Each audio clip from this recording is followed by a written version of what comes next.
మత్తయి సువార్త 6వ అధ్యాయము 34వ వచనం మాత్రం నేను చదువుతాను, చిత్తగించండి. రేపటిని గూర్చి చింతింపకుడి, రేపటి దినము దాని సంగతులను గూర్చి చింతించును, ఏనాటి కీడు ఆనాటికి చాలును. రేపటిని గూర్చి చింతింపకుడి, రేపటి దినము దాని సంగతులను గూర్చి చింతించును. చదవబడిన వాక్య భాగంలో సాక్షాత్తు యేసు ప్రభు వారే చెబుతున్న మాటలవి. రేపటిని గూర్చి చింతింపకుడి, రేపటి దినము దాని సంగతులను గూర్చి చింతించును, ఏనాటికి ఆనాటికి చాలును అన్నాడు. ఈ మాట నిజంగా ఈ మాటని ఇలాగే తీసుకుంటే ఇలా అర్థమైద్ది. రేపటిని గూర్చి నీకు దిగులక్కర్లేదు, రేపటిని గూర్చి నువ్వు ఇప్పుడే హడావుడి పడాల్సిన అవసరం లేదు. ఈరోజు ఉన్నది ఏందో చూడు, రేపు వచ్చినప్పుడు రేపటి సంగతి రేపు చూసుకోవచ్చు. సో రేపటిని గూర్చి నువ్వు ఇప్పుడే ఏదో హడావుడి పడాల్సిన అవసరం లేదు, గందరగోళం అవ్వాల్సిన అవసరం లేదు. రేపటిని గూర్చి ఈరోజే కుస్తీ పట్లు పట్టాల్సిన అవసరమేమీ లేదు అని చెప్పకనే చెప్పినట్టు. ఏనాటికి ఆనాటికి చాలు, ఈరోజు సంగతి చూడు, రేపటిని గూర్చి నువ్వు ఆలోచించొద్దు, దాని గురించి చింతపడొద్దు, విచారించొద్దు, కృంగిపోవద్దు అని.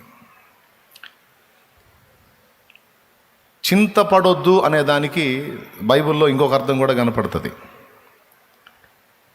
చింత అంటే దిగులు, మనకు తెలిసి విచారం. చింత అంటే దిగులు, విచారం. అట్లా ప్రభువా మేము నశించిపోవచ్చున్నాము, నీకు చింత లేదా అన్నారు శిష్యులు. చింత లేదా అంటే బాధ లేదా, లేకపోతే దిగులు లేదా, విచారం లేదా అనే అర్థాలతో పాటు బాధ్యత లేదా అని కూడా వస్తుంది. ఇప్పుడు మేము నశించిపోతున్నాం, తుఫాను వచ్చి ధోని మీద కొడుతుంది, మునిగిపోయేటట్టున్నాం మేము. ప్రభువా నువ్వేమో నిద్రపోతున్నావు, ఏమయ్యా అసలు బాధ్యత లేకుండా ఉన్నావు నువ్వు. అర్థమైందా? అది ఇదే మాట మార్తా కూడా అంది.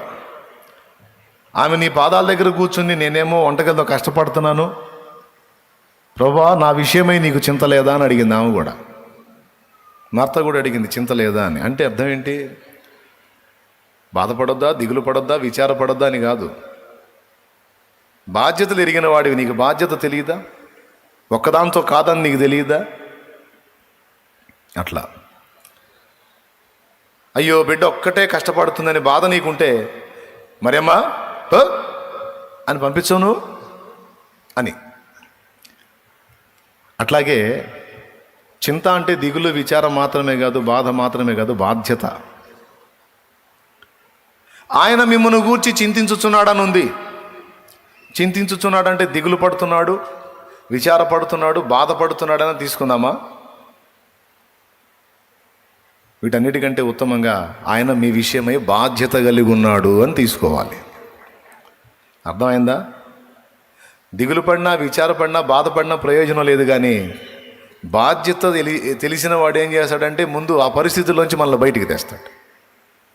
కాబట్టి చింతించుట అనే దానికి విచారపడుట, బాధపడుట, దిగులు పడుట అనే అర్థాలతో పాటు బాధ్యత అనే అర్థం కూడా వస్తుంది. స్తోత్రం. ఇప్పుడు ఏం చెప్తున్నాడంటే రేపటిని గూర్చి చింతింపకుడి అంటే బాధపడకండి, దిగులు పడకండి, విచారపడకండి, మరియు రేపటి బాధ్యతలను గురించి కూడా మీరు కలత చెందకండి అని అర్థం తీసుకోవాలి. మరి ఇదే నిజమైతే మరి సామెతల్లో అలా ఎందుకు చెప్పాడు?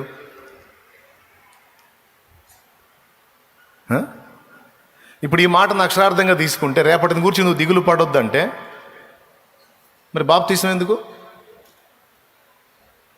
బాప్తీసం ఎప్పటికి తీసుకుంటున్నావు? ఇప్పటికా భవిష్యత్తుగా? పెద్దగా చెప్పాలి. రైట్. ఈ సేవ ఎందుకు? ఈ సేవ ఇప్పటి ప్రయోజనాన్ని ఆశించా, భవిష్యత్ ప్రయోజనాన్ని ఆశించా? ఈ సిద్ధపాట్లను కూర్చున్నట్టు ఉపదేశం ఎందుకు? సిద్ధపడండి, జాగ్రత్తగా ఉండండి, అట్లా ఉండండి, ఎట్లా ఉండండి, విశ్వాసాన్ని కాపాడుకోండి, భక్తి కలిగి ఉండండి, ఆత్మీయత కలిగి ఉండండి, ఇవన్నీ ఎందుకు? నువ్వేగా చెప్పావు రేపటిని గూర్చి చింతించొద్దని. రేపటిని గూర్చి చింతపడొద్దని నువ్వే చెబుతావు. మళ్ళీ మీ నడుములు కట్టుకొని ఉండండి, మీ దీపాలు వెలుగు చూడనియండి అని మళ్ళీ నువ్వే చెబుతావు. నువ్వే చెప్పావు రేపటి గురించి వద్దు నీకని. రేపు వచ్చినప్పుడు రేపు చూసుకుంటుంది నీకెందుకు అన్నావుగా. మీరు జాగ్రత్త కలిగి ఉండండి, మనుష్య కుమారుడు ఏ గడియన వచ్చునో మీకు తెలియదు కాబట్టి ఆయన ఎదుర్కొన్నటకు సిద్ధంగా ఉండండి అంటే రేపటి గురించి మీరు జాగ్రత్త కలిగి ఉండమనేగా అనేగా. నువ్వే వద్దంటావు, మళ్ళీ నువ్వే జాగ్రత్తగా ఉండమంటావు. ఇది ఏమి? దేవునికి స్తోత్రం, హల్లెలూయా. ఇప్పుడు సరే అవి అంటే తీసేసేయండి, అవి ఆత్మ సంబంధమైనవి, భవిష్యత్తుకు సంబంధించినవి అనుకుందాం. ఇక్కడ రేపటిని గూర్చి చింతించొద్దన్నాడా? మళ్ళీ సామెతలు చూడేమంటాడు, ఇప్పుడు రేపటిని గురించి దిగులు పడకుండా శుభ్రంగా ఈ పూటకి చేసుకొని తిని నిద్రపో అంటే అలా నిద్రపోతే మళ్ళీ చూడు ఏమంటున్నాడు చూడు. సామెతల గ్రంథంలో చీమల దగ్గరికి పొమ్మంటున్నాడు. అది కూడా 6వ అధ్యాయమే. సామెతలు 6వ అధ్యాయము 6వ వచనం 6:6. సోమరి చీమల యొద్దకు వెళ్ళుము, వాటి నడతలు కనిపెట్టి జ్ఞానము తెచ్చుకునుము. ఏమంటే 8వ వచనం చూడు. అవి వేసవి కాలమందు ఆహారము సిద్ధపరచుకొనును, కోతకాలమందు ధాన్యము కూర్చుకొనును. వేసవి కాలమందు ఆహారము సిద్ధపరచుకొనును, కోతకాలమందు ధాన్యము కూర్చుకొనును. ఎప్పటికీ? అప్పటికా భవిష్యత్తుకా? పెద్దగా చెప్పండి నాయనలారు. ఎప్పటికే? ఏమయ్యా రేపటిని గురించి దిగులు పడొద్దని నువ్వే చెబుతావు. సరే లేక రేపటి గురించి దిగులు వద్దన్నాడుగా మనకెందుకులే అని వదిలేస్తున్నా. స్వామరే బుద్ధి లేదా నీకు? బుద్ధి లేదా? చీమలు చూసి సిగ్గు తెచ్చుకో, చీమలు చూసి సిగ్గు తెచ్చుకో. కోతకాలమందు వేసవి కాలమందు ధాన్యం వచ్చే టైంలో అవి మొత్తం స్టాక్ చేసుకుంటాయి. భవిష్యత్తు పొదుపును చూడాలంటే చీమలే మనకు సూపరం, మంచి మాదిరి. మీరు చీమల పుట్టలు ఎప్పుడన్నా తవ్వి చూసారా? పెద్ద స్టాక్ ఉంటుంది, వాటికి కూడా గోడౌన్స్ ఉంటాయి, చీమల గోడాలు ఉంటాయి, అని నింపేస్తాయి. ఎనీ టైం మనం చీమలకెళ్ళి చూస్తే ఆహార పదార్థం కానీ వాటికి మనం చూపించామంటే ఇక అంతా మూత పనిలోనే ఉంటాయి. స్తోత్రం.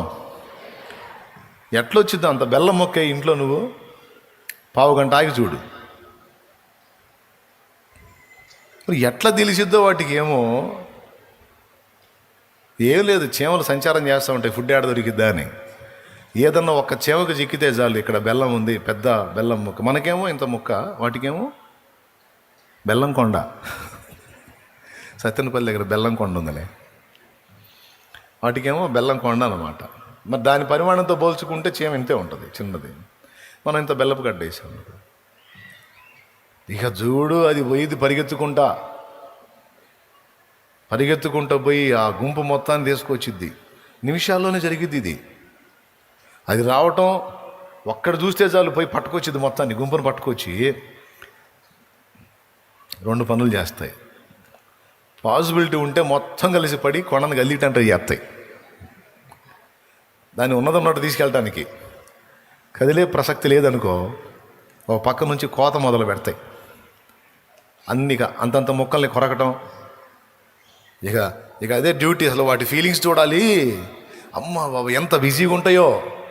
మన కాలు వేస్తే నలిగిపోతాం, మన కాళ్ళు కూడా పట్టించుకోవాలి. ఫుల్ బిజీ, మోసుకునే పనిలోనే ఉంటాయి. చూసారా ఎప్పుడన్నా? ఇప్పుడు పాయింట్ ఏంటంటే, రేపటి గురించి నువ్వేం కంగారు పడొద్దని నువ్వే చెబుతావు. సరే ఇక ఈ మాట అన్నాళ్ళు ఇక మనకి దిగులు లేదని ఊరుకుంటేనేమో స్వామరే చీమల దగ్గరికి పో నువ్వే అంటావు. అంతటితో వదిలిపెట్టావా? మళ్ళీ ఇంకొక అధ్యాయంలో సోమరివాని చేను నేను దాటి రాగా దాని నిండా ఏమేమి ఉన్నాయో చెబుతున్నాడు చూడండి. 24వ అధ్యాయం 30వ వచనం. సోమరివాని చేను నేను దాటి రాగా, ఆ, తెలివిలేని వాని ద్రాక్ష తోట నేను దాటి రాగా, ఆ. ఇదిగో దాని ఎందంతట ముండ్ల తుప్పలు బలిసి ఉండెను దూలగొండ్లు దాన్ని కప్పి ఉండెను, దాని రాతి కూడా పడి ఉండెను. ఉండెను. ఈయనేమో రేపటిని గురించి చింతొద్దు, నువ్వు హాయిగా ఉండు, ప్రశాంతంగా ఉండు అంటాడు ఈయన. మళ్ళీ పాత నిబంధనలోనేమో ఆ మాటలు రాయించాడు సామెతల్లో. మీరు చెప్పండి, ఈ మాటలు సొలొమోను చెప్పాడా? సొలొమోను దైవ ప్రేరణలో చెప్పితే దేవుడు దాన్ని పరిశుద్ధ గ్రంథంలో రప్పించాడా? సొలొమోను మాటలా లేకపోతే ఇది దేవుని మాటలా? సొలొమోను మాటలా దేవుని మాటలా? సొలొమోను మాటలు అయితే పరిశుద్ధ గ్రంథంలోకి ఎందుకు రానియాలి? అవి పరిశుద్ధాత్మ ప్రేరణలో దేవుడు పలికించిన మాటలు గనక పరిశుద్ధాత్మ వాటిని గ్రంథ రూపంలో తీసుకొచ్చి నీ చేతికి నా చేతికి అందించాడు. అంటే సీరియసే, ఆ మాటలు తీవ్రమైనయే. కాకపోతే ఇక్కడ క్లాష్ అవుతుంది. కొన్ని వచనాలేమో రేపటిని గురించి నువ్వు ఖచ్చితంగా జాగ్రత్త పడాల్సిందే అని కొన్ని వచనాలు కనపడుతున్నాయి. కొన్ని వచనాలేమో రేపటిని గురించి నీకు చింత అక్కర్లేదు, నువ్వు వదిలేసే, ఏనాటికి ఈనాటికి అని కనపడుతున్నాయి. ఈ ఒకచోటే కాదు, కావాలంటే చూడండి సామెతల గ్రంథం 27వ అధ్యాయం 1వ వచనం చూడు. రేపటి దినమును గూర్చి అతిశయపడకుము, ఏ దినమున ఏది సంభవించు. ఇందాకేం చెప్పాడు? రేపటిని గూర్చి చింతపడొద్దు అన్నాడు. ఇప్పుడేమంటున్నాడు? రేపటిని గూర్చి అతిశయపడొద్దు అన్నాడు. రైట్, ఏది చదువు. ఏ దినమున ఏది సంభవించునో అది నీకు తెలియదు. మీరు తీశారా? మీ బైబిల్లో కూడా అంతే ఉందా? అది రేపటిని గూర్చి చింతపడొద్దు, రేపటిని గూర్చి అతిశయపడొద్దు. ఇంకో వచనం కూడా చూపిస్తా. యాకోబు రాసిన పత్రిక ఒకసారి తీయండి.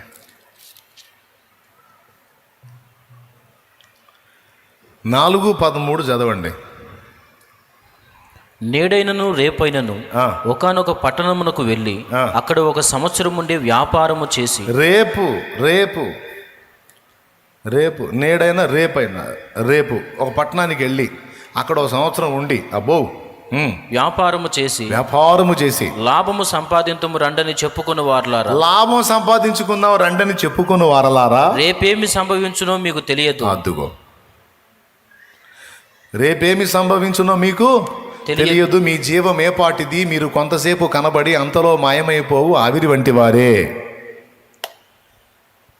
అందుకే నేను ఇందాక కొన్ని వచనాలేమో రేపటిని గురించి నీకు తెలియదు, ఏమి సంభవించునో నీకు తెలియదు, అతిశయపడొద్దు, చింతపడొద్దు. ఈ వచనాలన్నీ రేపటిని గూర్చి నువ్వు అతిశయపడొద్దు, చింతపడొద్దు, ప్రణాళికలు రచించొద్దు అని చూపిస్తున్నాయి. ప్రణాళిక అంటే ఏంటి? రేపు మనం ఒక పట్టణం వెళదాం, ఒక సంవత్సరం ఉందాం, పైసలు కమాయిద్దాం, లాభం సంపాదించుకుందాం. ప్లాన్స్, ప్రణాళికలు. 3 చింతపడొద్దు, అతిశయపడొద్దు, ప్రణాళికలు వేయొద్దు. ఉన్నాయా లేవా? మరి ఈ వీటిని మనం బేస్ చేసుకుంటే ఇంకా రేపటి గురించి చింతే లేదు. కానీ మళ్ళీ ఇదే సామెతల్లో ఇందాక చూశాంగా 6:6 ఏమన్నాడు?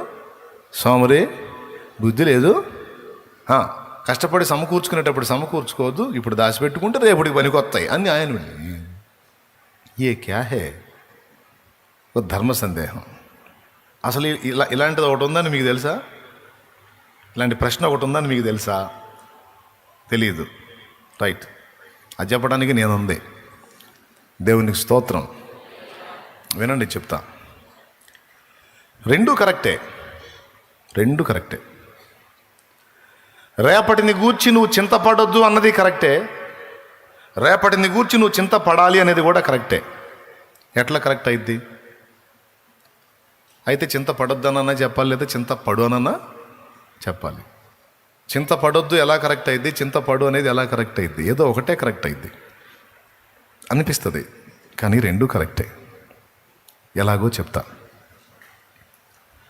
సామెతలు 27లో రేపటిని గూర్చి అతిశయపడొద్దు, రేపేమి సంభవించునో నీకు తెలియదు. రేపటిని గూర్చి అతిశయపడటం అంటే ఏంటి? ఒక మాట ఆలోచిద్దాం. ఒక ధనవంతుడి గురించి బైబిల్లో సాక్ష్యం చెప్పాడు.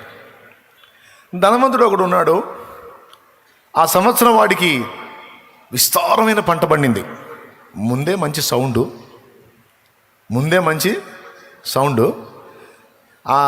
ఈసారి ఇంకా డబుల్ సౌండ్ వచ్చింది మనోడికి. స్తోత్రం. అంటే బాగా ధాన్యం వచ్చేసింది.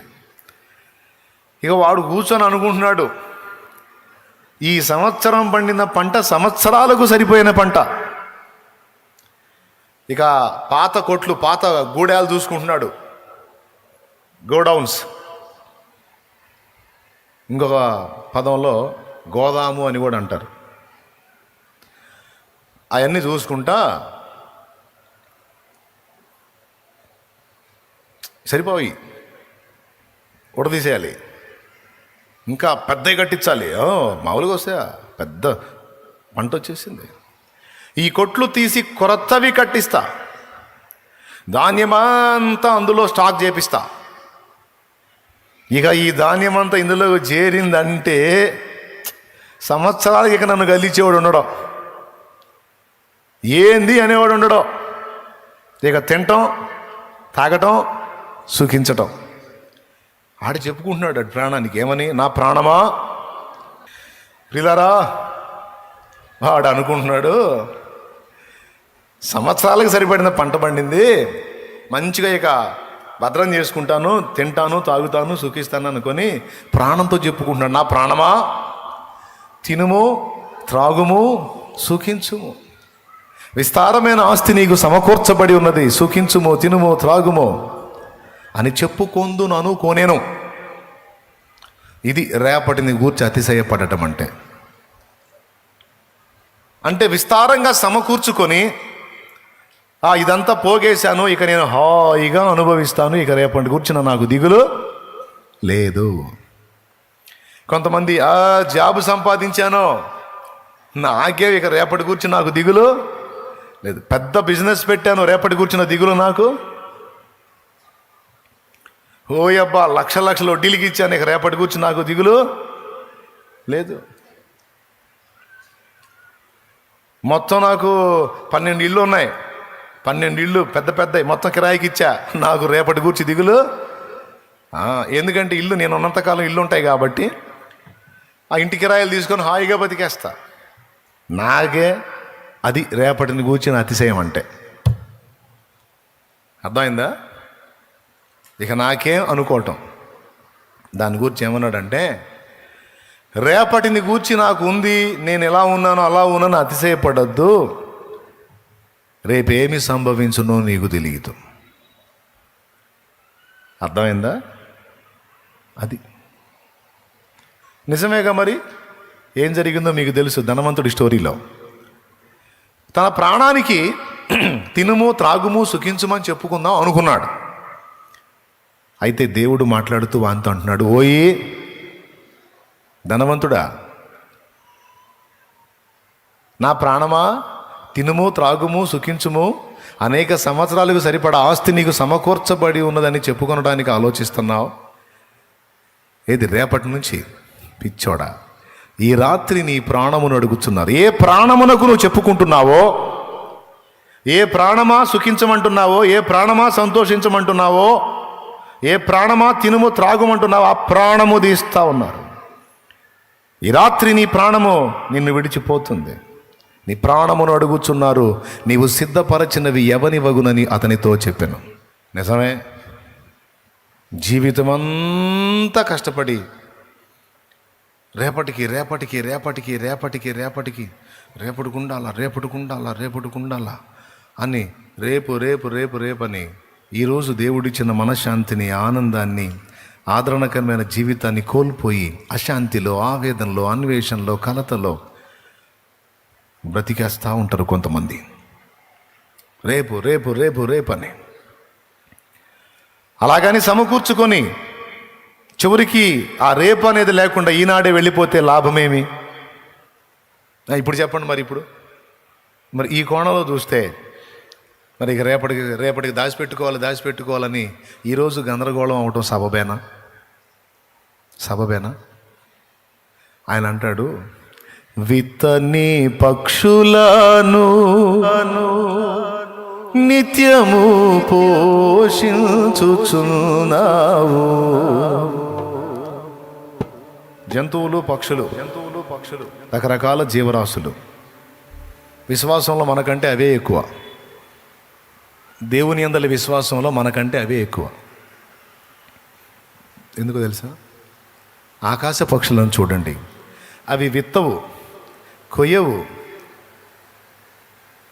గోదాముల్లో, గరిసెల్లో, కొట్లల్లో దాచుకోవు. ఆయనను మీ పరలోకపు తండ్రి నిత్యము వాటిని పోషించుచున్నాడు.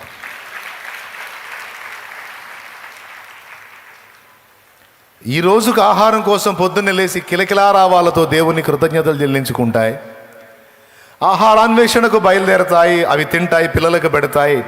సాయంత్రం వేళకి మళ్ళీ గూడి దగ్గరకు వచ్చి, ఈ పూటకి మా కడుపు నింపిన దేవా నీకు స్తోత్రమని మళ్ళా కిలకిలారావాలతో మళ్ళొకసారి స్తుతించి సాయంత్రానికి మిన్నకుండిపోతాయి. అంతకుముందు హైవేల పక్కన అక్కడక్కడ పెద్ద పెద్ద చెట్లు ఉండే, ఆ చెట్ల మీద పక్షులు ఉండే, అప్పుడప్పుడు అట్లాంటి చూస్తుండేవాళ్ళం. ఇప్పుడు చెట్లు కొట్టేసి అంతా గందరగోళం చేసేసారు. చెట్లుంటే పక్షులు వాటి వ్యవహారం తెలిసిద్ది మనకి. కానీ నిజం నేను చెప్పేది, ఏ రోజుకు ఆ రోజు సృష్టికర్తను వేడుకుంటాయి, కృతజ్ఞతలు చెల్లించుకుంటాయి, ఆహారాన్వేషణకు బయలుదేరతాయి, తింటాయి, పిల్లలకు పెట్టుకుంటాయి.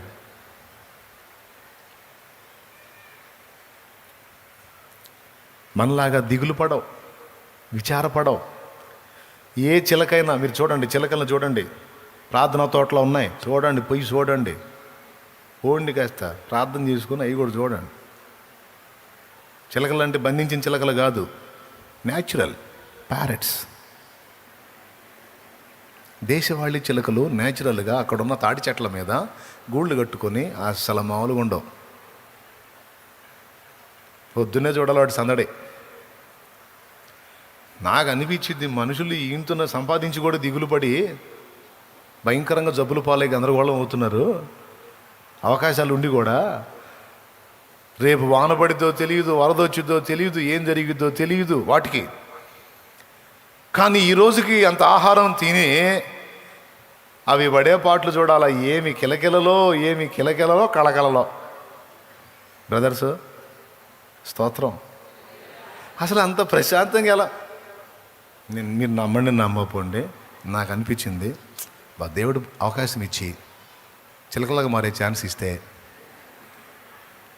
నేను కూడా చిలకలాగా మారి రెక్కలతో ఎగురుతూ అసలు అవి సంతోషిస్తున్న ఆనందంలో నేను కూడా పాలుపంపులు పొందితే ఎంత బాగుండి అనిపిస్తుంది. అంత సందడిగా ఉంటాయండి. కూర్చుంటాయి, పరిగెత్తుకుంటూ వచ్చి కూర్చుంటాయి, మళ్ళీ సడన్గా లెగుస్తాయి, కిలకిల తిరుగుతాయి, మళ్ళీ కాసేపు అలుపు రాగానే మళ్ళీ వచ్చి కూర్చుంటాయి. కూర్చొని అసలు వాటి సందడి మామూలుగా ఉండదు. కొంతమంది ఇళ్లలో జాలీల్లో పెట్టి చూస్తుంటారు, అక్కడ వాటి హ్యాపీనెస్ కనపడదు. న్యాచురల్గానే ప్రకృతి సిద్ధంగానే చూడాలా. అది భలే ఉంటుంది. అది అంటే ఇది నాకు నచ్చిద్ది, మీకు నచ్చిద్దో లేదో నాకు తెలియదులే. కొంతమందికి ఇలాంటి ఇంట్రెస్ట్ ఉండదు. మాకు చిలకలను చూసి అంత ఖాళీ ఆడుందిలే,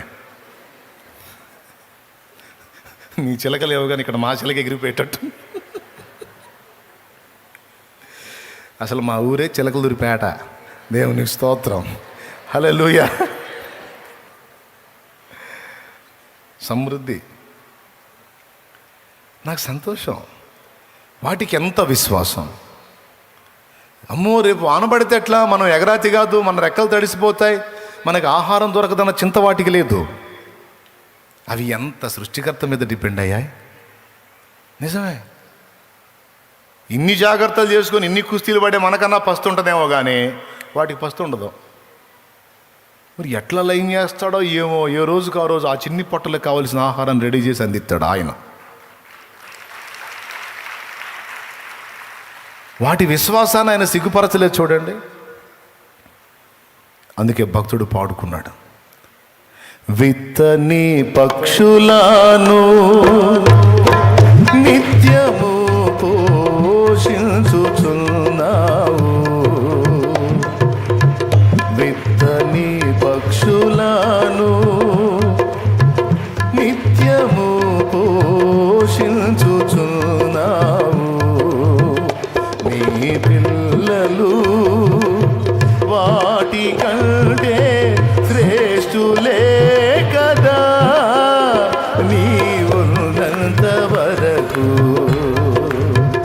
నీ పిల్లలు వాటి కంటే శ్రేష్ఠులే కదా, నీ ఉన్నంత వరకు ఆశ్చర్యకరుడా నా ఆలోచనకర్తవు, ఆశ్చర్యకరుడా నా ఆలోచనకర్తవు, నిత్యుడకు తండ్రివి నా శాలేము రాజు, నిత్యుడకు తండ్రివి నా శాలేము రాజు, ఆశ్చర్యకరుడా నా ఆలోచనకర్తవు, ఆశ్చర్యకరుడా నా ఆలోచనకర్తవు.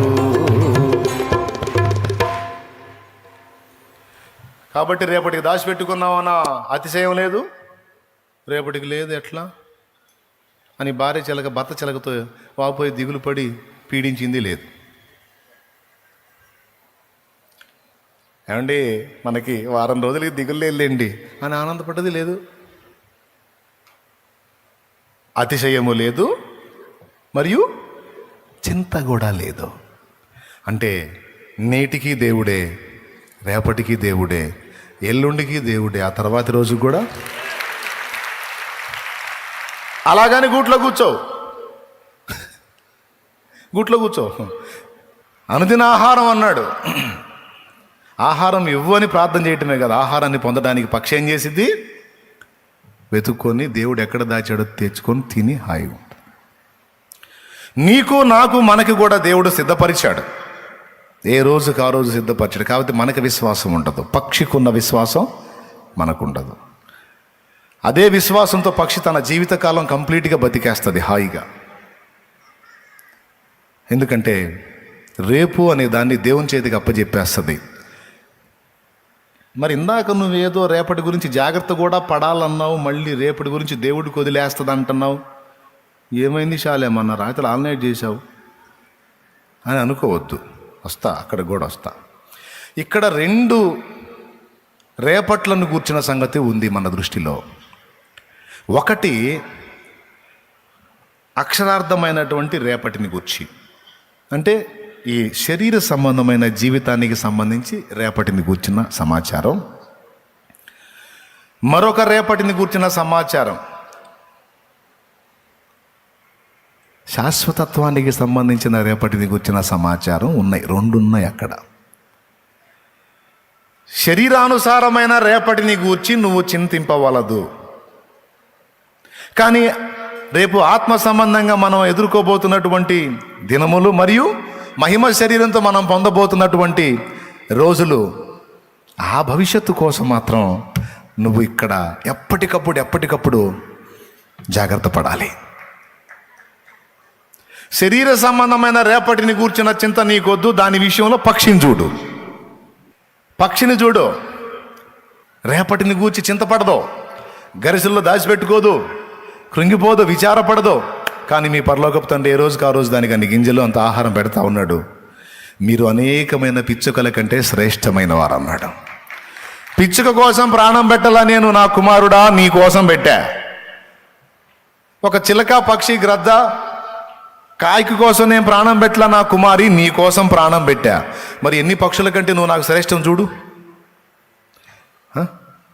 వాటి కోసం ప్రాణం పెట్టలా, ఎప్పటికప్పుడు అంత ఆహారం పెడుతున్నా, కానీ అవి నాకెంత విశ్వాసంగా ఉన్నాయో చూడు. కానీ నీ కోసం ప్రాణం పెట్టా, నువ్వు మాత్రం నా మీద ఆధారపడలేవు, నా మీద అనుకోలేవు. విచారం, బాధ, చింత, రేపటిని గూర్చి, నీ శరీరానికి కావాల్సిన వాటిని గురించి. అబద్ధాలు ఆడకుండా నిజం చెప్పండి. సమస్యల గురించి, ప్రయత్నాల్లో విఫలత గురించి, చేసిన పనులు సఫలం కాక, ఉద్యోగ ప్రయత్నాలు సఫలం కాక, ఆర్థిక ఇబ్బందులతో రేపు ఎట్లా చేయాలా, అప్పుల గురించి విచారాలు ఉన్నాయా లేవా? ఇల్లు జరిగే విషయాల గురించి విచారాలు ఉన్నాయా లేవా? పైసలు సరిగా రావట్లేదు, పనులు దొరకట్లేదని విచారాలు ఉన్నాయా లేవా? ఉద్యోగం రావట్లేదన్న విచారం ఉందా లేదా? ప్రమోషన్ రావట్లేదన్న విచారం ఉందా లేదా? ఉన్నాయి. వాటి గురించి యేసయ్య అంటాడు, ఈ విషయంలో మీరు పిచ్చుకల కంటే, మిమ్మల్ని లోకంలోనికి తెచ్చిన నేను, భూమి మీద పుట్టించిన నేను, మీకు కావలసిన వాటన్నిటి విషయంలో నేను చింత కలిగి ఉన్నాను. మీకు కావాలంటే జంతువుల్ని, పక్షుల్ని, పశువుల్ని చూడండి. మీరు చూడండి, నేను పోషించట్లా వాటిని, మీరు వాటికంటే శ్రేష్ఠులు కనుక మీకును మరి నిశ్చయముగా నేను పోషించేదను. నేను పోషిస్తా. నువ్వు సందేహం పెట్టుకొని గందరగోళం అయిపోయి నువ్వు ఏదో అయిపోతే నేనేం చేయలేను. నువ్వు నా మీద ఆనుకొని నువ్వు ప్రశాంతంగా ఉండి రేపటిని కూర్చున్న విచారం లేకుండా నిమ్మలంగా ఉంటే, రేపుకి నేను దేవుణ్ణే, ఈరోజు కూడా నేను నీకు ఇవ్వాల్సింది ఇస్తా, చూడాల్సింది చూస్తా అని భౌతికమైనటువంటి శరీర సంబంధమైన రేపటిని గురించి ఇక్కడ మాట్లాడాడు మత్తయి 6లో. అందుకే పైన చెప్పాడు, ఏమి తిందుమా, ఏమి త్రాగుదుమా, ఏమి తిందుమా అని మీ శరీరాన్ని కూర్చైనను, ఏమి ధరించుకుందాం అని వస్త్రాలను కూర్చైనను మీరు చింత పడొద్దు. శరీరాన్ని గూర్చి, ప్రాణాన్ని గూర్చి మీరేం కలత చెందొద్దు. ఇవన్నీ మీకు కావాలని మీకు పరలోక తండ్రికి తెలియను. కాబట్టి మీరేదన్నా వెతికితే, మీరేదన్నా విచారపడితే, మీరేదన్నా చింతపడితే, మీరేదన్నా ఆశపడితే, మీరేదన్నా ప్రయాసపడాలనుకుంటే, మీరేదన్నా ప్రణాళికలు వేయాలనుకుంటే, మహిమ శరీరానికి సంబంధించిన రేపు వచ్చింది చూడు, శాశ్వతత్వానికి సంబంధించిన దినములు ఉన్నాయి చూడు, వాటి గురించి ఆలోచన కలిగి ఉండండి. ఈ భూమి మీద జీవించే 70-80 ఏళ్ల జీవితాన్ని కూర్చిన చింత మీకు, ఆ కలత మీకు వద్దు. వేల వేల వేల వేల వేల వేల లక్షల కోట్లాది సంవత్సరాల జీవితకాలం ఉంది. దానికోసం ప్రణాళిక సిద్ధపరచుకో, దానికోసం జాగ్రత్త పడు, దానికోసం సిద్ధపడు. దాని విషయంలో నీవు సోమరివై ఉండవద్దు, దాని విషయంలో నువ్వు నిర్లక్ష్యంగా ఉండవద్దు, దాని విషయంలో నీవు బద్ధకస్తుడివై ఉండవద్దు. దాని విషయంలో నీవు చురుగ్గా ఉండాలి, చింత కలిగి ఉండాలి, బాధ్యత కలిగి ఉండాలి, మెళకువ కలిగి ఉండాలి. శరీరానికి కావలసిన వాటి విషయంలో మాత్రం నీకు చింత, విచారం, వేదన వద్దు. వాటిని కూర్చున్న కంగారు నీకు వద్దు. నీవు డైలీ నువ్వు చేసే వాటిలో చేస్తూ ఉండు, నువ్వు వెళ్ళి వెతుకుతూ ఉండు. నీకు ఈరోజు పని దొరకలేదు, ఎట్లా రేపటి కానీ చింత వద్దు. ఈ రోజుకి రేపటికి కావాల్సింది అవసరమైతే తర్వాతి రోజు నీకు ఇస్తాడు, లేదా ముందే సిద్ధపరిచి ఉంచుతాడు. ఇలా జరగబట్టే మనం బతికున్నాం. లేకపోతే మనం మనుగడ ఎట్ట సాగిద్ది? బాధ్యత గల దేవుడు ఇశ్రాయేలీయులకు చెప్పాడు, ఏ రోజుకు ఆ రోజు మన్నాను సమకూర్చుకోండి, శుక్రవారం రోజు మాత్రం 2 సమకూర్చుకోండి అన్నాడు. మిగిలిన రోజులన్నీ ఏ రోజుకు ఆ రోజు సమకూర్చుకోండి, శుక్రవారం మాత్రం 2 రోజులకు సరిపడా సమకూర్చుకోండి. ఎందుకంటే శనివారం అప్పటి రోజుల్లో పాత నిబంధనల విశ్రాంతి దినం కనుక, శనివారం విశ్రాంతి దినం కనుక ఆ రోజు ఎవ్వడు ఏ పని చేయకూడదు. మీ ఇంట్లో పొయ్యి రాజబెట్టకూడదు, ఏ పని చేయకూడదు, పనులన్నీ వదిలిపెట్టి విశ్రమించాలి. మరి ఆ రోజు ఆహారం కావాలిగా, అందుకని శుక్రవారం రోజే మీరు సమకూర్చుకోండి. రోజు కురిసే మన్నా కంటే డబల్ కురిసిద్ది శుక్రవారం. అది పాయింట్ ఇక్కడ. రోజు 1 సేరు సమకూర్చుకునేవాడు లేదా 2 సేర్లు సమకూర్చుకునేవాడు శుక్రవారం రోజు 4 సేర్లు సరిపడ దొరికిద్ది వానికి, దేవుడే ఇస్తాడు. అంతేకాదు ఆ రోజు స్టాక్ చేసుకున్న శుక్రవారం శనివారం నాటికి ఖరాబు కాదు, తినటానికి పనికొచ్చుద్ది. కానీ విడి రోజుల్లో కక్కుర్తి పడి ఈరోజు మన్నా ఈరోజు గాక రేపటికి కూడా ఒకడు కక్కుర్తి పడి సమకూర్చుకొని దాచిపెట్టుకుంటే మరుసటి దినామునకు అది కంపు కొట్టెను అని రాసుంది. బైబిల్ చదివిన వాళ్ళకి తెలిసింది ఇది. ఆయన చెప్పినప్పుడేమో కంపు కొట్ల బాగుంది, తాజాగా ఉంది. ఆయన చెప్పనప్పుడు వీళ్ళు సమకూర్చుకున్నారు చూడు, అది తినాతి కాకుండా కంపు కొట్టింది. దీన్ని బట్టి మీకేం అర్థమైంది? అదే నువ్వు చెప్పింది మాకు అర్థమైంది. ఇంతకు నేనేం చెప్పా? అదేందో రేపటి గురించి అంటున్నావుగా, అదేలే. ఇంతకు ఆ రేపటి సంగతి ఏంది? ఏమో అంటే మీ డైలాగులు ఏందో మీకు చాకిరి లేకుండా నేనే చెప్పుకుంటున్నా. స్తోత్రం, హల్లెలూయా. నిజంగా అట్నే ఉందా? గందరగోళంగా వైనంగా ఉందా? శరీరానికి కావలసిన వాటి విషయంలో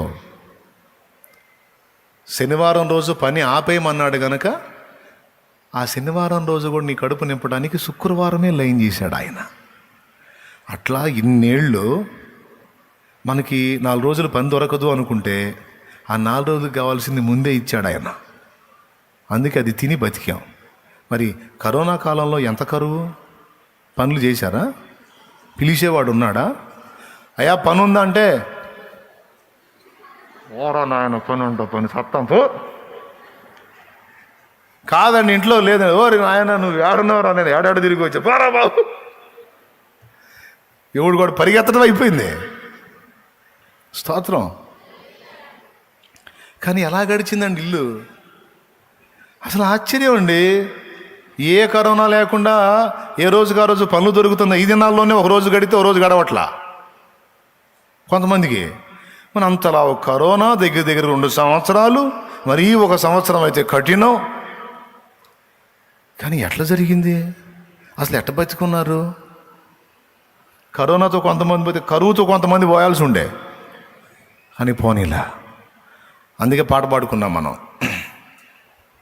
లోకమంతటిని ముంచెత్తిన తెగులు చేతిలో పడనీయక, పని పాటలేవి లేకున్నను కరువనేది రానీయక, లోకమంతటిని ముంచెత్తిన తెగులు చేతిలో పడనీయక, పని పాటలేవి లేకున్నను కరువనేది రానీయక,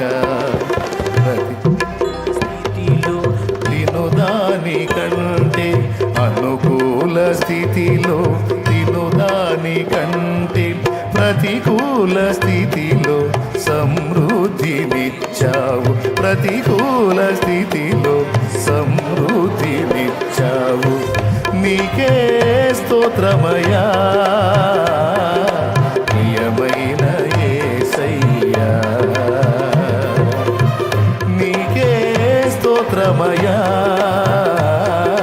ప్రియమైన యేసయ్యా. ప్రభువా హితవత్సరం మాకు ఇచ్చావయ్యా, విడుదల సంవత్సరం ప్రకటించి ఉన్నావయ్యా. మీకు స్పష్టంగా అర్థమైందా? అర్థం కాకపోయినా చేయగలిగింది ఏం లేదు, అంతే.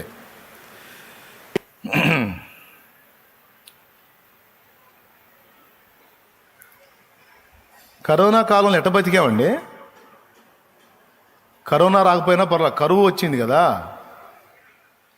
ఎట్లా? మామూలుగా పని చేస్తేనే మన ఇంట్లో డబ్బులు ఉండవు. అసలు కూరగాయలు ఎట్టొచ్చినాయి, రైస్ ఎట్టొచ్చింది, సబ్బులు ఎట్టొచ్చినాయి, తలలకి నూనెలు ఎట్టొచ్చినాయి, రోగాలకు మందులు ఎట్టొచ్చినాయి, వచ్చినాయా రాలేదా? మరి అంతే. అంతలా కరువు కాలాన్ని చూపించి ఇంత కఠిన దినాల్లో నేను మిమ్మల్ని పోషించలేదా? నేను ఇలాగునే మిమ్మల్ని రోజు పోషించగలను. ఆశ్చర్యం. కాబట్టి ఇప్పుడు చెప్పండి, చింతపడద్దన్న రేపు ఏ రేపు? శరీరానికి సంబంధించిన రేపు. భౌతికమైన జీవితానికి సంబంధించింది రేపు, దాని గురించి చింతపడొద్దు నువ్వు అన్నాడు. మరి దేని గురించి చింతపడాలి? దేని వెతకాలి? వెతకమన్నది ఏదో ఉంది. ఆయన నీతిని, ఆయన రాజ్యమును పొందుకోవటానికి నువ్వు సిద్ధపడాలి. యేసుని ఎదుర్కోవటానికి సిద్ధపడాలి. అనేకుల్ని ఆయన కొరకు సిద్ధం చేయడానికి నువ్వు సిద్ధపడాలి. ఇది నాకు అర్థమైందండి స్టార్టింగ్లోనే. 2 రేపట్లను కూర్చున్నటువంటి ఆలోచన నా ముందుకు తెచ్చి, నీవు ఈ రేపటిని గూర్చి విచారింపవద్దు, దీనికి సంబంధించినవన్నీ నాయి నేను చూసుకుంటా. కానీ పరలోకంలో నీ కోసం ధనం కూర్చుకునే రేపు ఒకటి ఉంది. పరలోకంలో నీ కోసం ధనం కూర్చుకోవాలి. అది ఇక్కడే నువ్వు చేయాలి. ఇక్కడ ఉండటానికి ధనం కూర్చుకొని ఇక్కడ గరిసెలో దాచిపెట్టడానికి ట్రై చేయొద్దు. వద్దు. ఎందుకంటే దాచిపెట్టామనుకో, 1 సంవత్సరాన్ని దాచిపెట్టామనుకో, రేపే నేను ఎత్తుతా, అయిపోయింది. స్తోత్రం. ఎక్కడికి ఎత్తుతా? అయిపోయింది. కాబట్టి ఇక్కడ దాచిపెట్టుకొని దాన్ని బట్టి అతిశయపట్టమో, అందలేదని ఫీల్ అవ్వటమో చేయొద్దు, వదిలే. ఇక్కడ నువ్వు దాచిపెట్టినా దాచిపెట్టకపోయినా నేను ఇస్తా, నీకు ఇచ్చేయన్ని ఇస్తా. కానీ అక్కడ నీకోసం ధనం సమకూర్చుకోవాలి, అక్కడ స్థానం సంపాదించుకోవాలి, అక్కడ ఆస్తి కూర్చుకోవాలి నీకోసం. ఎందుకంటే దాన్ని సంపాదించుకోలేదనుకో, అక్కడ దాన్ని సమకూర్చుకోలేదనుకో, ఎక్కడ? మరణానంతర రేపు, రాకడ తర్వాత రేపు ఉంది కదా మనకి. అర్థం కాలేదా? అర్థం అవుతుందా? నిజం చెప్పండి, అవుతుందా? అర్థం కాకపోతే నేను చేయగలిగింది ఏం లేదు, అంతే. స్తోత్రం. ఆ రేపటిని గురించి మాత్రం చింతపడమని, విచారించమని, వెతకమని, ప్రయాసపడమని, సమకూర్చమని, వెతకమని ప్రభువే చెప్పాడు. అంటే యేసు 2 చెప్పాడు. ఒకదాని గురించి చింతపడొద్దని చెప్పాడు, ఒకదాని గురించి బాధ్యతగా నువ్వు వెతకాల్సిందే అని చెప్పాడు. సోమరి చీమల యొద్దకు వెళ్ళు, వేసవి కాలమునవి పంట కూర్చుకుంటాయి, ధాన్యాన్ని సమకూర్చుకుంటాయి. కోతకాలమందు, వేసవి కాలమందు. ఏ సీజన్లో కష్టపడితే ఏ సీజన్లో తినొచ్చో వాటికి తెలుసు, నీకు తెలియదు. అంటే మనోళ్ళు వాటిని తీసుకొచ్చి, దేవుడే చెప్పాడు వాక్యంలో, లైన్గా ఉన్నప్పుడే సంపాదించుకోమని. ఏంది? పరిశుద్ధాత్మ దేవుడు ఇప్పుడు ఈ సంపాదన కోసం విచారం కలిగి ఉన్నాడా? అయ్యో 4 రూపాయలు వెనకేసుకోయా అని చెబుతాడు మీ ఇంటి ముసలమ్మలాగా. పరిశుద్ధాత్మ మీ ఇంటి ముసలమ్మలాగా, ముసలిలాగా, అయ్యో అబ్బాయి 4 రూపాయలు వెనకేసుకోయా అని చెబుతాడు పరిశుద్ధాత్మ. నీ రూపాయల కోసం చింత కలిగి ఉన్నాడా? ఆయన కూడా వెనకేసుకోమని చెబుతాడు, వెనక అది పైన వేసుకోమని చెబుతాడు. పరిశుద్ధాత్మ చెప్తున్నాడు దేని గురించి అంటే, భూమి మీద మనం నివసించే ఈ నివాసం, ఈ జీవిత కాలం మనకి కోతకాలం, వేసవి కాలం. వేసవి కాలం ఏందిరయ్యా, చలికాలం ఉంది, వానాకాలం ఉంది, అన్ని కాలాలు ఉన్నాయి కదంటే కాదు. మనం ఇక్కడ సమకూర్చుకునే కాలం, ఇక్కడ సమకూర్చుకునే కాలం. ఎక్కడికి? అది భూమి మీద కొప్పేసుకొని ఎవరిని కనికరించకుండా, ఎవరికి జాలి చూపకుండా, ఎవరికి ప్రేమించకుండా, దేవుని కార్యాలు నెరవేర్చకుండా, రూపాయిని పాపాయలాగా కుప్పేసుకొని ఆడ పెట్టుకుంటే సడన్గా వచ్చే పిలుపు పాయే. చెమటోచి సుఖము విడిచి కష్టములోచి ఆస్తులు సంపాదించిన శాంతి ఉన్నదా? చెమటోచి సుఖము విడిచి కష్టములోచి ఆస్తులు సంపాదించిన శాంతి ఉన్నదా? ఈ రాత్రే దేవుడు నీ ప్రాణం అడిగితే, ఈ రాత్రే దేవుడు నీ ప్రాణం అడిగితే, సంపాదన ఎవరిదగును యోచించితివా? సంపాదన ఎవరిదగును యోచించితివా? యేసే నిజ దేవుడు నిత్య జీవమిస్తాడు. మరణమైన జీవమైన నిన్ను విడువడు. యేసే నిజ దేవుడు నిత్య జీవమిస్తాడు. మరణమైన జీవమైన నిన్ను విడువడు. కొంతసేపు కనబడి అంతలోనే మాయమయ్యే ఆవిరి వంటిదిరా ఈ జీవితం. లోకాన కాదేది శాశ్వతం. స్తోత్రం స్తోత్రం స్తోత్రం. అందుకని ఏం చేయాలి మరి? భూమి మీద నీకు దేవుడు సంపాదన ఇస్తే నీవు తినటానికి, నీ భార్య పిల్లలు తినటానికి, నిలవరమైన నివాసానికి, కనీస వసతులకు వినియోగించుకొని మిగిలినది ఏం చేయాలి? దాచిపెట్టుకోవాలి. దాచిపెట్టుకుని ఇక్కడ బ్యాంకులు అయ్యి ఆడొస్తాయి. ఏడా వీళ్ళు అక్కడ కొడతారు. స్తోత్రం. పిల్లికి కూడా బిచ్చం పెట్టవాకు, ఎంగిల్ చేత్తో కాకింది దోలవాకు. మరి ఏందనుకున్నా? దాచిపెట్టు. ఆడకు వస్తాయా? ఎవరు ఆడికి పంపించేవాడు ఎవడు అసలు ఇక్కడ భూమి మీద? ఇక్కడ వేసినవి వస్తాయో గ్యారంటీ లేదు. బ్యాంకులు బోట్లు తిప్పుకొని వెళ్తున్నారు. ఇంక ఈ ఆడకు చేరితే అని గ్యారంటీ. తమ్ముడా, అక్క, ఉండటానికి తినటానికి కావాలి, కాదని నేను అనను. కానీ దేవుడు అదనంగా ఇచ్చిన ఆశీర్వాదం ఇతరులకు కూడా పాలు పంపులు అనుగ్రహించు. దేవుడు అదనంగా ఇచ్చిన ఆశీర్వాదంలో దేవుని మహిమార్థం, అలాగే పరిశుద్ధుల అక్కర కొరకు, దీనుల సహాయం కొరకు కనికరం కలిగి నువ్వు వెచ్చించు. ఎంతగా నువ్వు వెచ్చిస్తావో అంతగా దేవుని రాజ్యంలో నీకు సమకూర్చబడిద్ది. కొంతమంది అంటారు, వాళ్ళంతే చెబుతారయ్యో, వాళ్ళంతే చెబుతారు, మీకెందుకు, మీరు అన్నీ దాండి, నాకు దేవుడికి ఇవ్వండి అని మొత్తం వాళ్ళు లైన్ చేసుకుంటుంటారు. వాళ్ళు మామూలు కదని చెప్పేవాళ్ళు కూడా ఉన్నారు. నేను చెబుతున్నా, నాకు ఇవ్వద్దు, సరే నాకు ఇవ్వద్దు. నువ్వు ఏది చేయాలనుకున్నావు దేవుడికి చేస్తావు, అది చేసుకో. కనీసం నీ చేతులతో నువ్వు చేయమని చెబుతున్నా. నువ్వు చేయి, ఇతరులకు దీనులకు సాయం చేయి. నా తండ్రి రాజ్యంలో నీకు ధనం కూర్చబడిద్ది. అది అక్షయమైనది. అక్కడ దొంగ దోచుకొనడు, అక్కడ చిమ్మెట తుప్పు తినివేయవు. శాశ్వతమైనది, అది నీకు భద్రంగా ఉంటుంది, అది నిత్యత్వం విలువ కలిగింది అన్నాడు.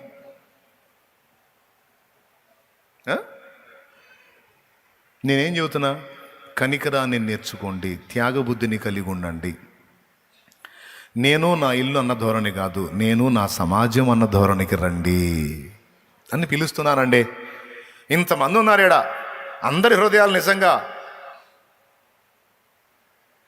నేను కాదు, నా సమాజం అన్న దృష్టి ఇంతమందిలో వచ్చింది అనుకో, సమాజం ఎలా ఉంటుందో చూడండి.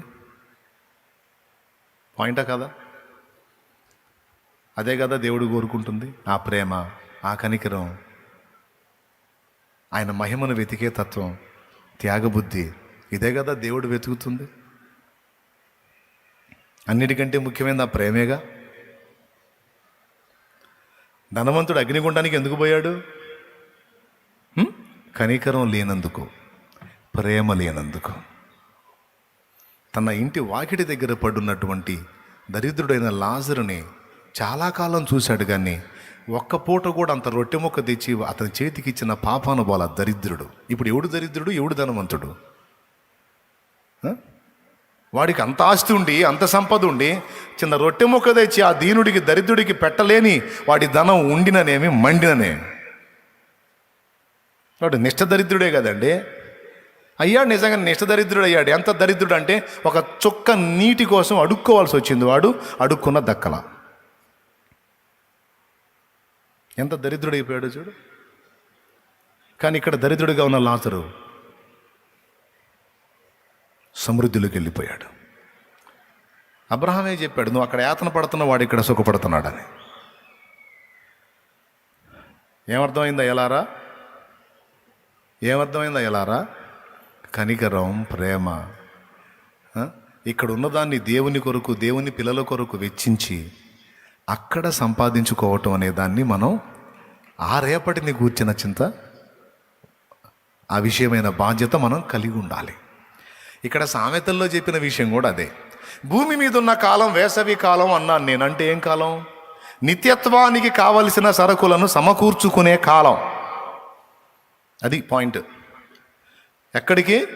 నిత్యత్వానికి సరుకులను సమకూర్చుకుని కాలము భూమి మీద మనకిది వేసవి కాలం, కోతకాలం. ఈ భూమి మీద ఎన్నాళ్ళు బతుకుతావో తెలియదు, నేను ఎన్నాళ్ళు బతుకుతానో తెలియదు. కానీ బతికినంత వరకు ఇక్కడ కుప్పేయటం కాదు, ఇక్కడ ఉన్నవి దేవుని నిమిత్తం, ప్రజల నిమిత్తం వెచ్చించి అక్కడ కుప్పవేయాలి.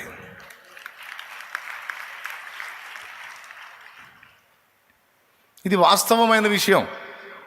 ఒకరికి నచ్చినా నచ్చకపోయినా ఇది సీరియస్ మ్యాటరే. ఏదన్నా విచారం కలిగి ఉంటే, చింత కలిగి ఉంటే, ఆసక్తి కలిగి ఉంటే, ఆరాటం కలిగి ఉంటే వాటి విషయంలోనే కొలసే పత్రిక 3:1 అదే చెప్పాడు.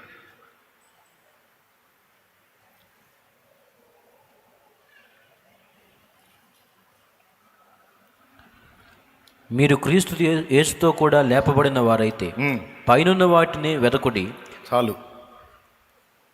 మీరు చదువుకోండి, ఏముంది అక్కడ?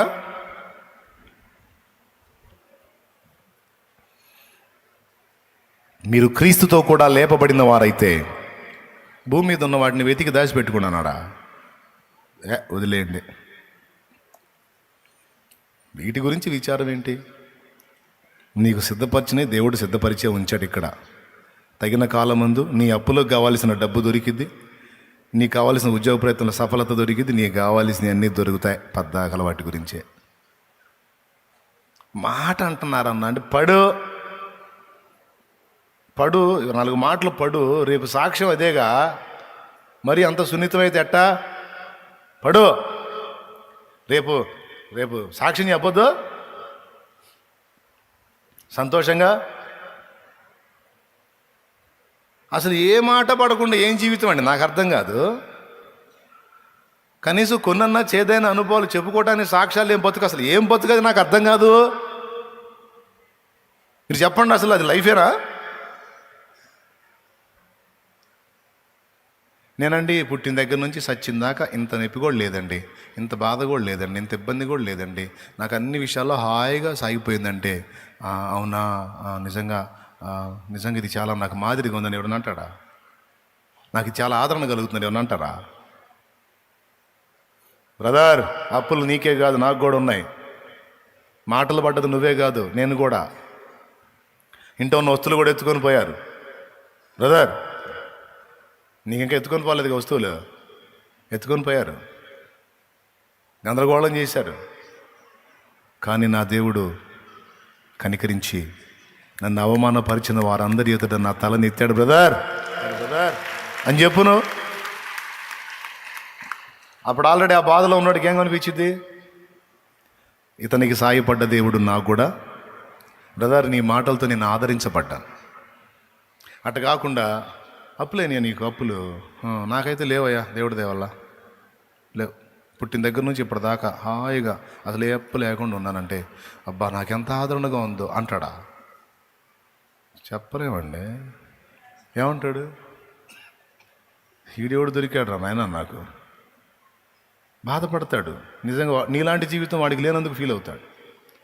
కానీ నీవు కూడా శ్రమానుభవం పొంది ఆ చేదైన అనుభవాన్ని రుచి చూసి మాట్లాడితే, అవునా అన్న, అవునా అక్క, నువ్వు కూడా ఎదుర్కొన్నావా? అవునా, అట్లయితే నీకు తెలిసిద్దాక ఆ బాధ ఏందో? తెలుసు తల్లి, నాకు తెలుసన్నా, నేను అనుభవించాను, అందుకే నీకు ఇంత భరోసా ఇస్తున్నాను. ఆ అవమానాలన్నిటిని నాకు దేవుడు దీవెనలుగా మార్చాడు. నీకు కూడా ఆ కార్యం చేస్తాడు.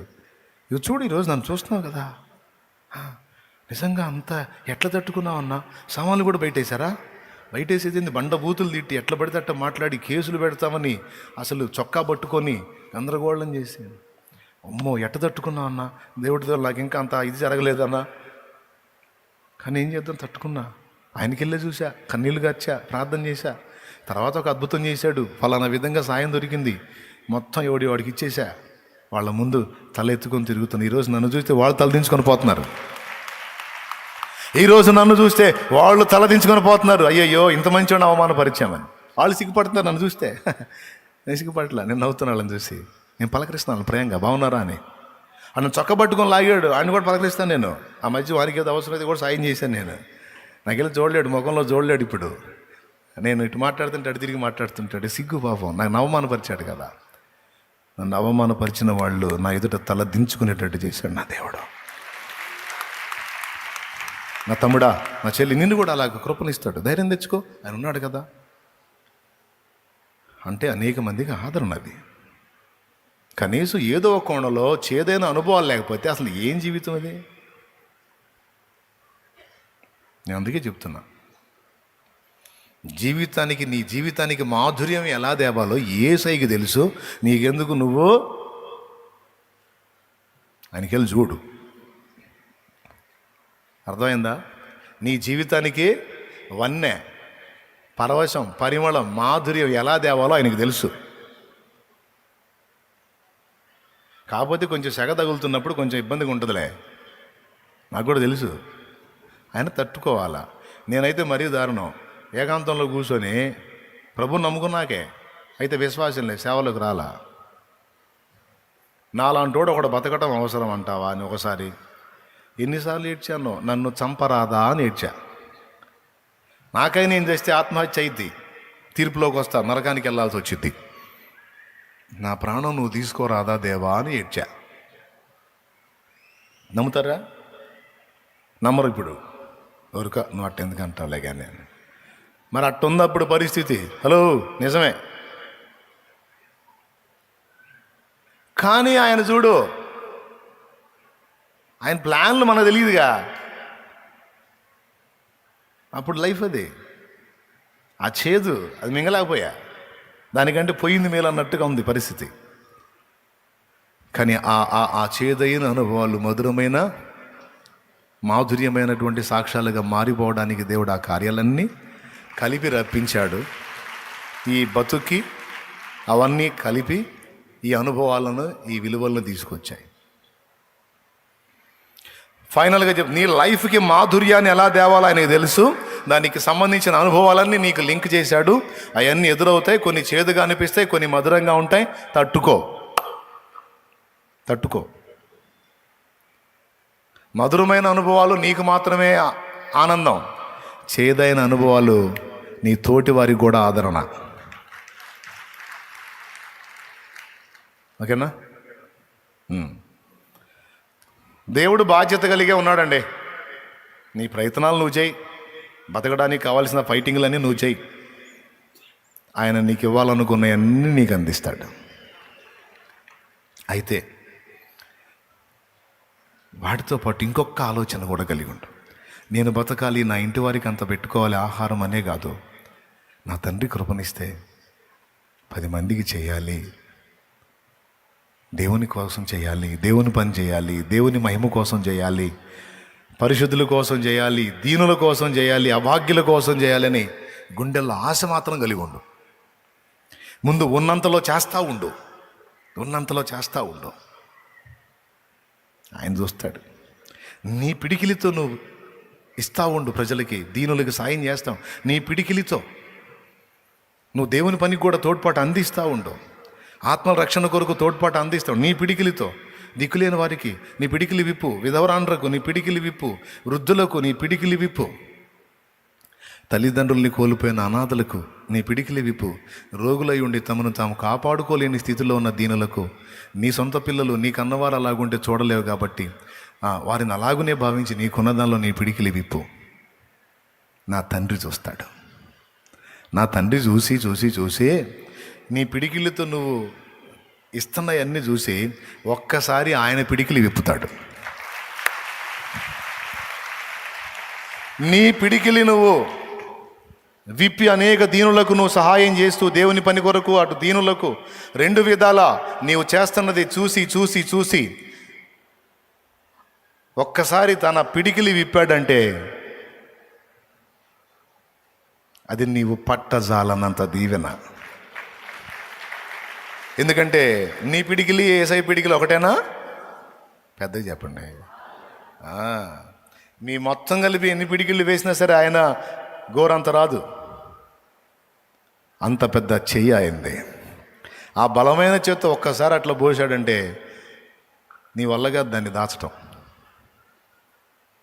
ఎంతమందికి నమ్మకం ఉంది? ఎంతమందికి విశ్వాసం ఉంది? చేయలేదా దేవుడు? అట్లా చేయలేదా? ఎంతమంది జీవితాల్లో చేశాడు. అలా దేవుణ్ణి ప్రేమించి, దీనుల్ని ప్రేమించి అంకితమై తిప్పలబడ్డ వాళ్ళందరి సంతతి కూడా దీవించబడింది. నిన్నటికి నిన్న ఒక సోదరి నాతో సాక్ష్యం పంచుకుంది. తన తల్లి భక్తి కలిగిన స్త్రీ, దేవుని ప్రేమించే స్త్రీ, దేవుని సన్నిధిని వెతికే స్త్రీ, దేవుని మహిమను వెతికే స్త్రీ, దీనులకు చెయ్యి చాపే స్త్రీ.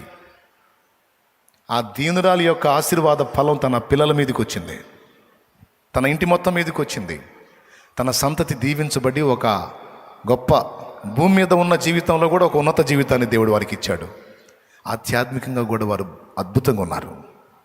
అటు స్పిరిచువల్గా తన సంతానం దీవించబడింది, భౌతికంగా కూడా ఒక రేంజ్ స్థాయిలో ఉన్నారు వాళ్ళు.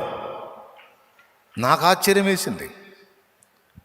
ఒక ఎస్పీ స్థాయి అధికారి అయి ఉండి సామాన్యురాల్లాగా వచ్చి పడిగాపులు కాసి మాట్లాడి వెతుక్కుంటా వచ్చింది ఆ బిడ్డ. నాకు ఎంత సంతోషం కలిగిందో. కొద్దిగా స్థాయి పెరిగితేనే అసలు మనుషులు ఎక్కడో ఊహించుకుంటూ ఉంటారు. కొద్దిగా సిఐ రేంజ్ వస్తేనే ఎక్కడో ఊహించుకుంటూ ఉంటారు, ఒక రేంజ్ మెయింటైన్ చేస్తూ ఉంటారు. ఎస్పీ స్థాయి అధికారి అయి ఉండి ఒక పిచ్చిదానిలో వెతుక్కుంటూ వచ్చింది, సామాన్యంగా వచ్చింది. దేవునికి స్తోత్రం, హల్లెలూయా. ఆ తగ్గింపు, ఆ వినయం, దైవజనుల పట్ల ఆ గౌరవం,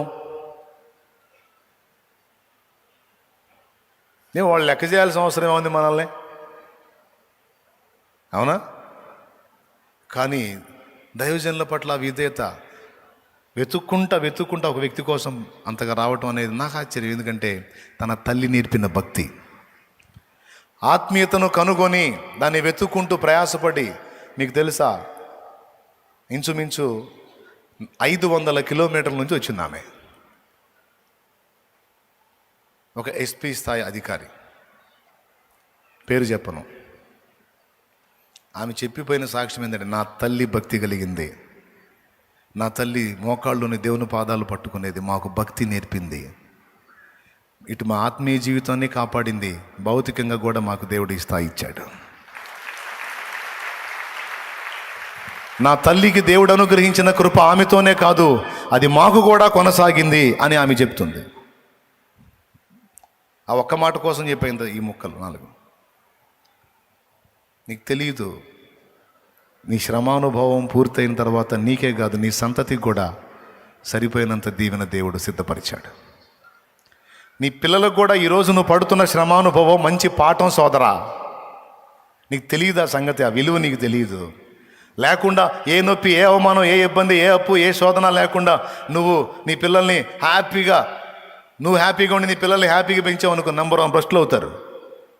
వాళ్ళకి శ్రమానుభవాలు తెలియవు. తినటం, తాగటం, విచ్చలవిడిగా జీవించటం వాళ్ళ ఇష్టం అయిపోయింది.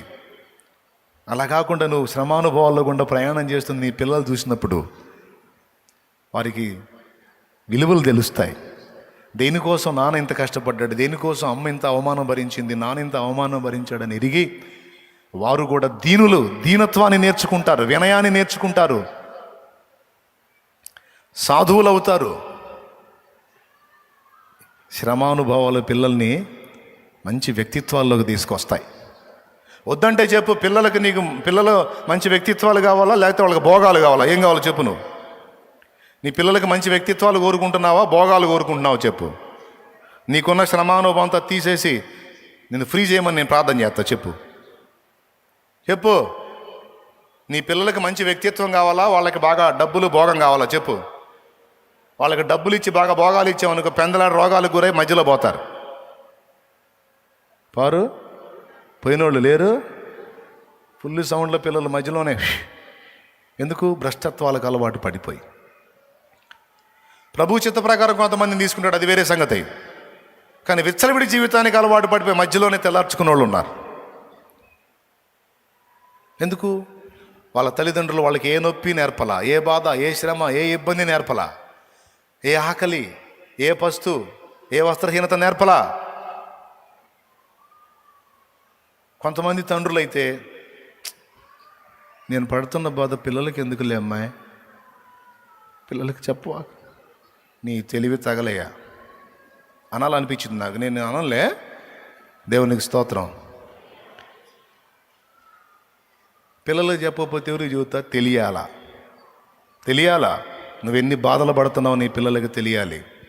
నువ్వు చెప్పుకుంటే అది ఇబ్బంది అనుకుంటే నీ భార్య చెప్పాలా, నాన్న ఇంత కష్టపడుతున్నాడు, నాన్న ఇంత ఇబ్బంది పడుతున్నాడు, నాన్న ఇన్ని అవమానాలు ఎదుర్కొంటున్నాడు, నాన్న ఇంత కలత చెందున్నాడు, నాన్న నిద్రపోని రాత్రులు గడుపుతున్నాడు, నాన్న ఇంత కన్నీళ్ళలో ఉన్నాడు, నాన్న ఇంత వేదన.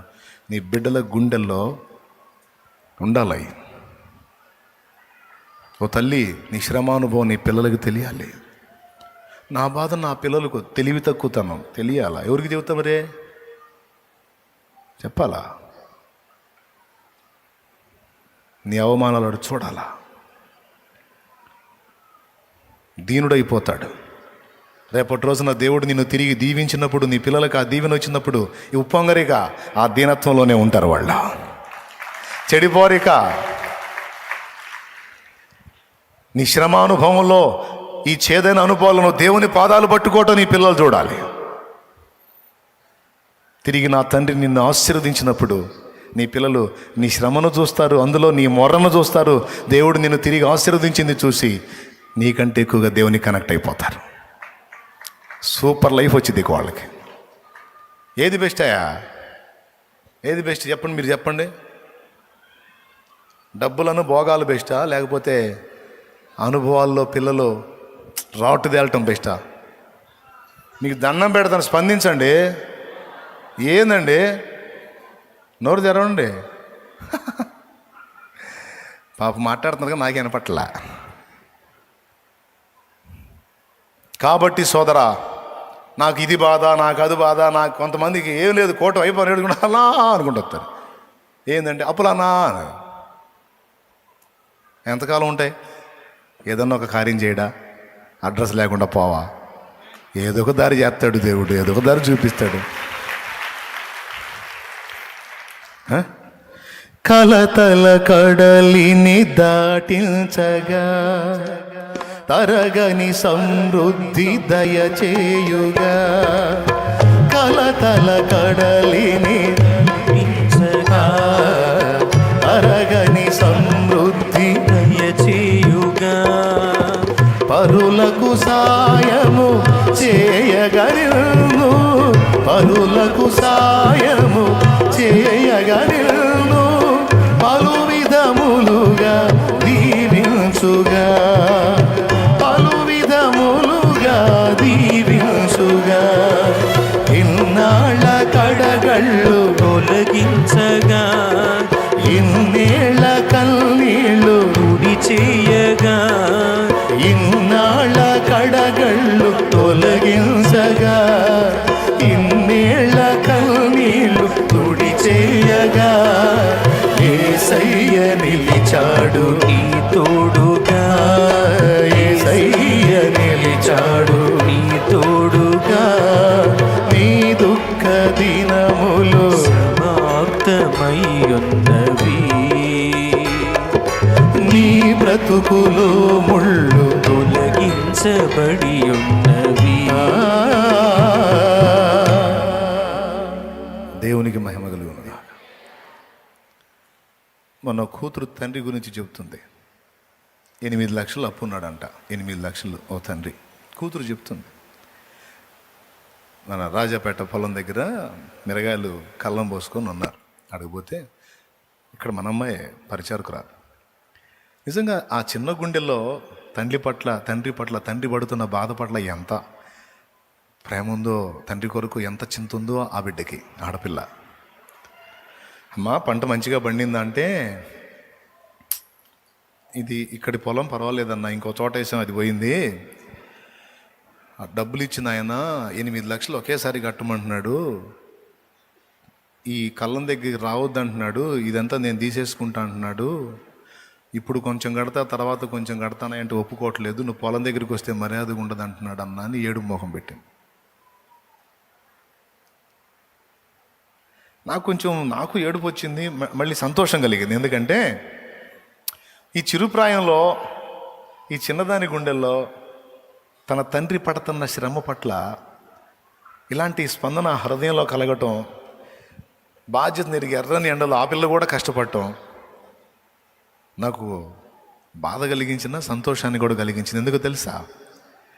ఇక్కడ ఆ హృదయంలో తండ్రి కష్టం పట్ల బాధ్యత కనపడింది, తండ్రి పట్ల మమత కనపడింది, తండ్రి ఏమవుతాడోనన్న కలవరం కనపడింది.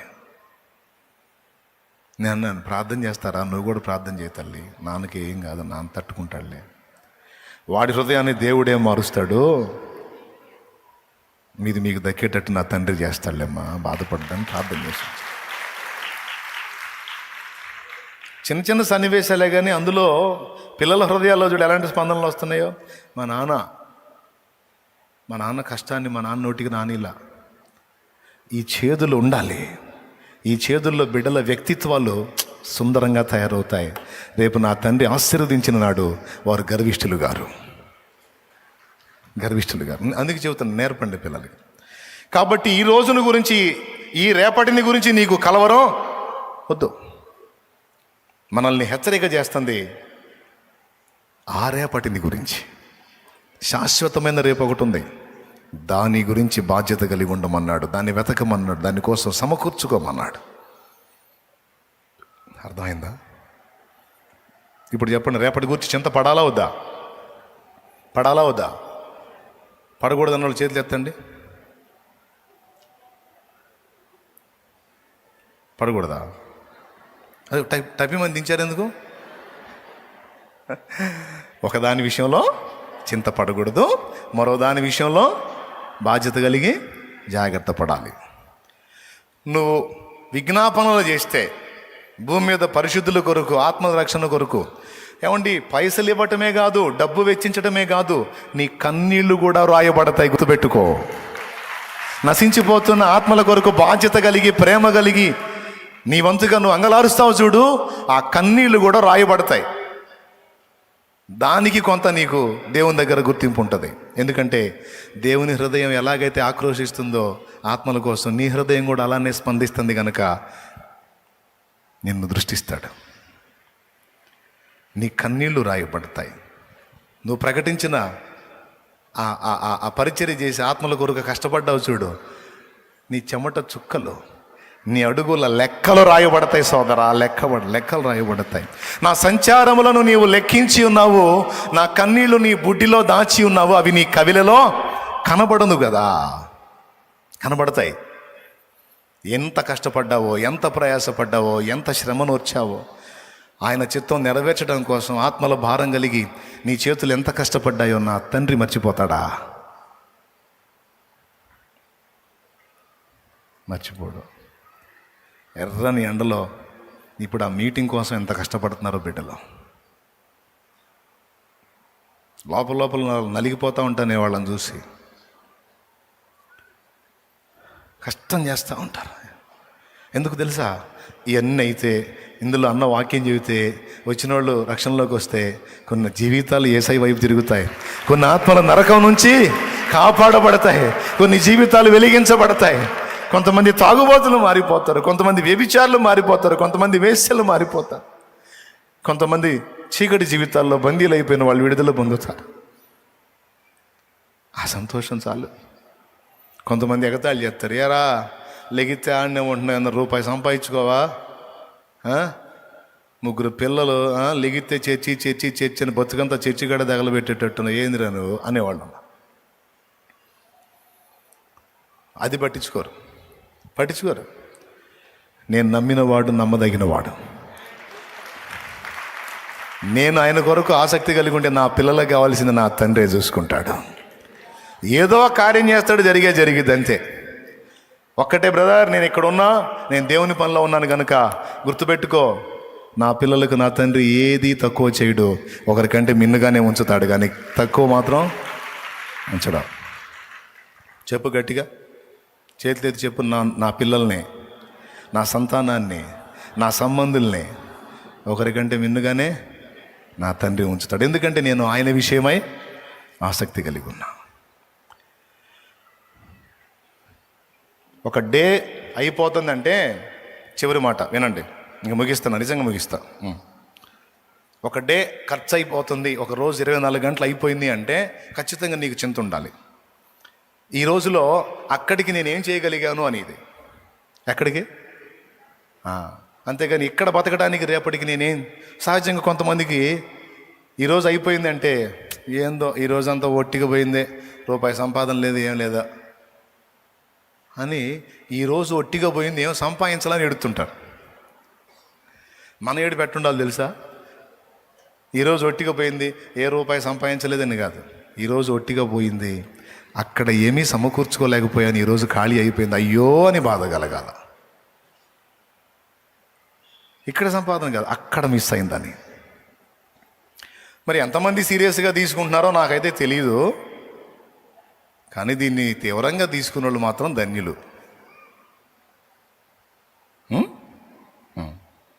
ఈ భూమి మీద సంపాదనల విషయంలో, ఈ జీవిత విషయంలో కలత వద్దు, కానీ అక్కడి రేపటిని గురించి మాత్రం సోమరితనంగా ఉండకూడదు. నీ స్పిరిచువల్ లైఫ్ గురించి సోమరితనం పనికిరాదు, నీ తోటి వారి ఆత్మీయత గురించి కూడా సోమరితనం పనికిరాదు. నువ్వు చేయదగ్గది చేయటానికి ఎప్పుడు సంసిద్ధత కలిగి ఉండు. ఫైనల్, ఇక్కడ చేసిన దానికి వెంటనే డబ్బులు కనపడతాయి, గుర్తుపెట్టుకోండి. ఫైనల్ అన్నా, ఇక్కడ చేసిన దానికి వెంటనే డబ్బులు కనపడతాయి, కానీ అక్కడ చేసిన దానికి ఇప్పుడు డబ్బులు కనపడవు. అక్కడికి పోయినాక అర్థమైద్ది, అక్కడికి పోయినాక అర్థమైంది. ఇక్కడేం కనపడదు. ఇస్తే ఏదైనా బ్లెస్సింగ్ ఇస్తాడు భూమి మీద, నీకే తక్కువ కాకుండా చూసుకుంటాడు. ఎట్లా అంటే పిల్లలకి ఖర్చులకు మాత్రం ఇచ్చినట్టు. అర్థమైందా? మనం పిల్లలకి మనం వాడికి దాచిపెట్టింది మొత్తం ఇస్తామా? వాడు ఒక్కోసారి పెద్ద పెద్ద మొత్తాలు అడుగుతుంటాడు. అప్పుడు ఎట్ట చూస్తాం వాడికి వెళ్ళి, ఏందే 10,000 ఎందుకురా? వాడికి నువ్వు 10 లక్షలు దాచిపెట్టున్నావు, వాడు 10,000 అడిగాడు, ఇస్తావా? 10,000 ఎందుకు? ఖర్చు అవసరం, ఖర్చా కొడితే మొహం బయలుది, 1000 రూపాయలు తీసుకు బా. వాడు 10,000 అడిగితే 1000 ఖర్చులకు మోయినాం. ఇంకా అవసరం అయింది అనుకుంటే అదేదో చేస్తున్నారంటగా, అందరూ ఎంత కట్టాలంటగా, కట్టాలా నువ్వు? కట్టాలి. ఎంత? ఎందుకులే, నాకు వేయగా నువ్వు ఇచ్చేది.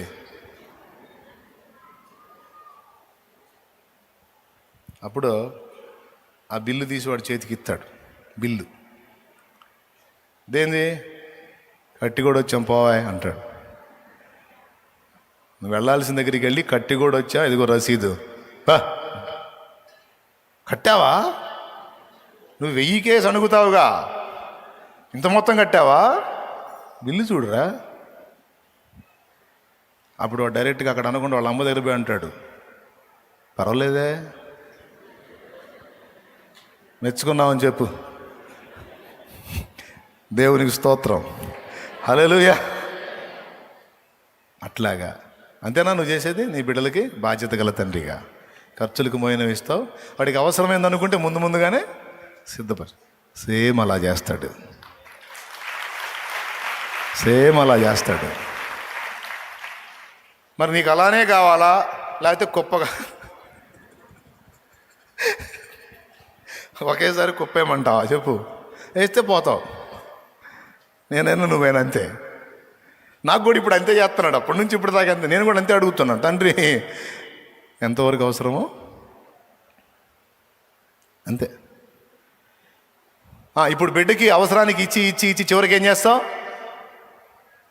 వాని కోసం సిద్ధపరిచినవన్నీ ఒక్కసారి వాడికి అప్పచెబుతావు. ఎప్పుడు? దానికి ఒక సమయం ఉంది.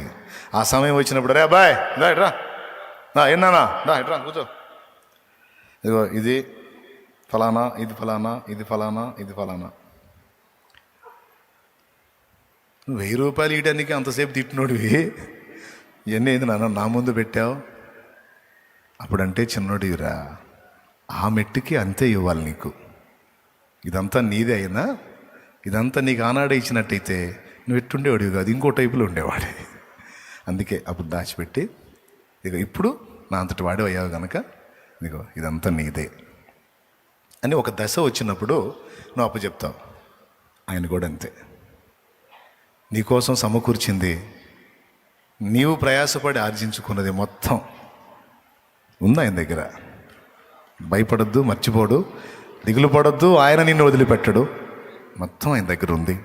నువ్వు నమ్మినా నమ్మకపోయినా ఏందోలే అనుకున్నా ఇది నిజం.